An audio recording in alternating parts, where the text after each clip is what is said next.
The Smiths lasted 5 years, made 4 albums, and broke up in 1987 because two guys couldn't stand each other anymore. Nobody died, there was no overdose, no accident. There was a fight in a fried fish shop and a 23-year-old guitarist who simply left. Even so, they became one of the most important bands in independent rock. That's the story of how it happened.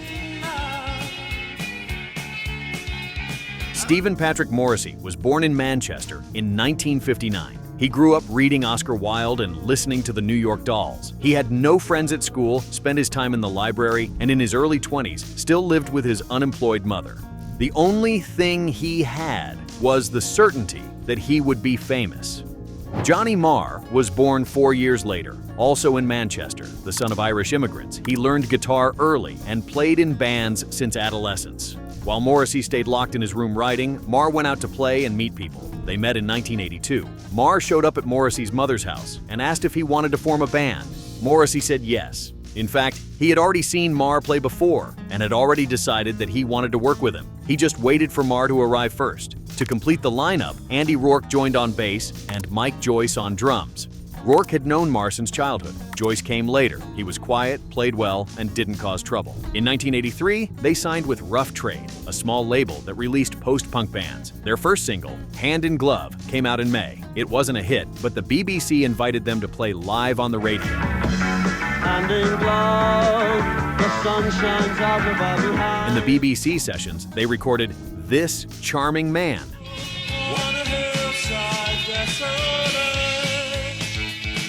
What difference does it make?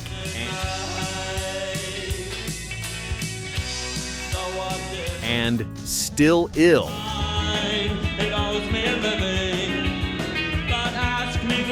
It sounded different from anything else at the time. While the rest of the UK was listening to electronic music and synth pop, the Smiths came with guitar, lyrics that sounded like poetry, and a singer who seemed genuinely sad. Their first album came out in February 1984. Morrissey hated the production. He thought it was too clean, too American, too far from what they were like live. The press attacked quickly. They said they were promoting pedophilia in songs like Reel Around the Fountain.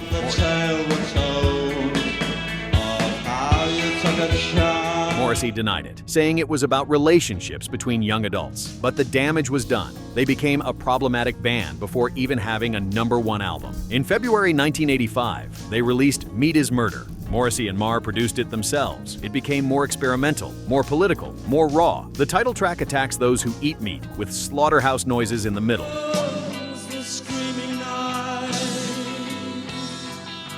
Barbarism begins at home. Links violence against animals with violence against people.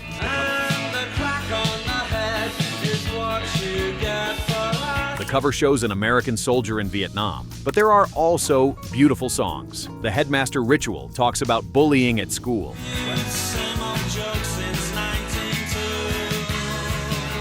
Well, I Wonder is one of the saddest songs they ever made.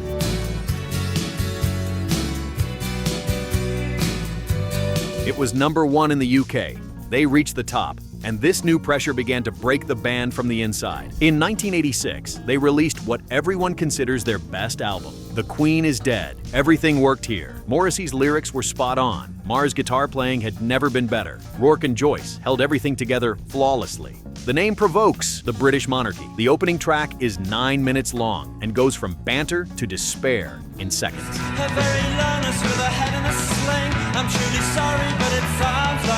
The Boy with the Thorn in His Side talks about the difficulty of being an artist.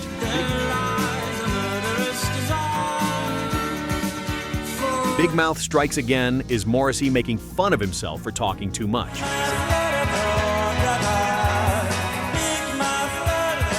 Cemetery Gates is a conversation about stealing ideas from dead writers. And then there's There Is a Light That Never Goes Out. That song alone justifies the band's existence. It talks about being in the back of a taxi with someone special, about wanting to die romantically, about finding meaning in small things. Morrissey's raspy voice, a guitar that sounds like an orchestra, a melody that sticks in your head. Too perfect.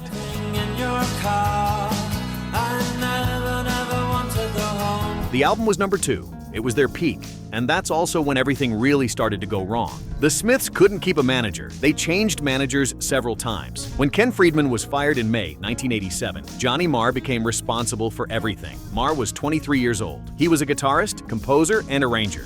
Now, he also had to manage contracts, money, tours, and Morrissey's impossible personality. Morrissey distrusted everyone. He wanted to control the band's image, but he didn't want to do the dirty work. He left Marr in the middle, receiving complaints from all sides, trying to hold on to something he couldn't hold on to. Marr later said, "To this day, I haven't met anyone who thinks that an important band should be managed by a 23-year-old guitarist." But at the time, there was no other way out. Morrissey wouldn't accept anyone else. The others weren't good enough. Marr was left alone with work that wasn't his. In May 1987, tired and angry, Marr arranged a meeting with the other three. It needed to be a neutral place. He chose a new fish and chip shop in Kensington. Marr wanted two things: to change the band's sound and to stop fighting. He was fed up with being called an indie band with a clinking guitar. He wanted to try new things, to grow, and he wanted the others to help with the boring part of the work. The meeting was terrible. Rourke and Joyce sat on one side, Morrissey and Marr on the other. When Marr said what he wanted, the faces of the other three said it all. The band's response was bland and hostile, Marr recalled later. Mike Joyce said they had already decided, without Marr, to go back to the studio to record new songs. There was no new music ready. Marr was going on vacation. The suggestion didn't make sense, and Joyce even asked for another album after that. Marr felt tested. He felt they were trying to force him to obey, to accept a situation that had already proven impossible. He agreed to return to the studio, but something broke completely. The final sessions were at Firehouse Studios in Streatham with producer Grant Showbiz. The atmosphere was strange, heavy, unlike anything the band had been before. Johnny and Morrissey weren't speaking to each other. They spoke through others or remained silent. They recorded some new songs, B-sides for the single Girlfriend in a Coma. Girlfriend in a coma, I know. But the quality wasn't the same. They included a cover of Work is a Four-Letter Word by Cilla Black, which Marr hated. "I didn't form a group to play Cilla Black's music," he said later. That was the last gasp, really. Decided to escape, Marr took the first vacation flight. He chose Los Angeles because it was the only place he knew with sunshine. He disappeared. He never saw Morrissey again. In Los Angeles, he received a call from his press agent. Newspapers had picked up a rumor that he had left. What did he want to do? Marr waited for the story to die down. It didn't. He appeared in several places. He waited for Morrissey, Rourke, or Joyce to call to offer support, explanations, anything. Nobody called. Finally, he accepted the obvious. He officially announced his departure from the Smiths. The band broke up before their fourth album, Strange Ways, Here We Come, was released. Strange Ways, Here We Come was released in September 1987, by which time the band no longer existed. It's strange that both Morrissey and Marr say it's their favorite album. It has saxophone, orchestra, different things. It has Girlfriend in a Coma, which is sweet and disturbing at the same time. It has Stop Me If You Think You've Heard This One Before, which mocks their own existence.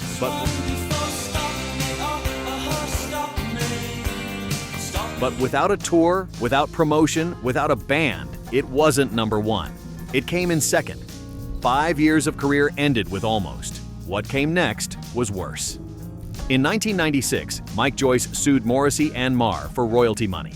The judge ruled in favor of Joyce, determining that he would receive 10% of the profits from the beginning. Morrissey said it was the saddest day of his life. The four never reconciled again. The musical split turned into a real separation. In 2016, when there was a vote for the United Kingdom to leave the European Union, Morrissey supported the exit and praised a far-right politician. Johnny Marr, asked about a reunion, said that he and Morrissey probably don't have much in common anymore. Marr wrote in his memoir that in 2008, he and Morrissey talked about a reunion. It was a good conversation. It seemed like it was going to lead to something. Suddenly, silence. He stopped talking and went back to what he always was. Today, Marr says he doesn't see why reunite the Smiths. He likes to move on. And there's a point. How do you play with someone who supports things you find disgusting? Morrissey has become an increasingly isolated figure. He cancels shows for bizarre reasons, like a hot dog vendor near the stage. He says racist things and then denies them.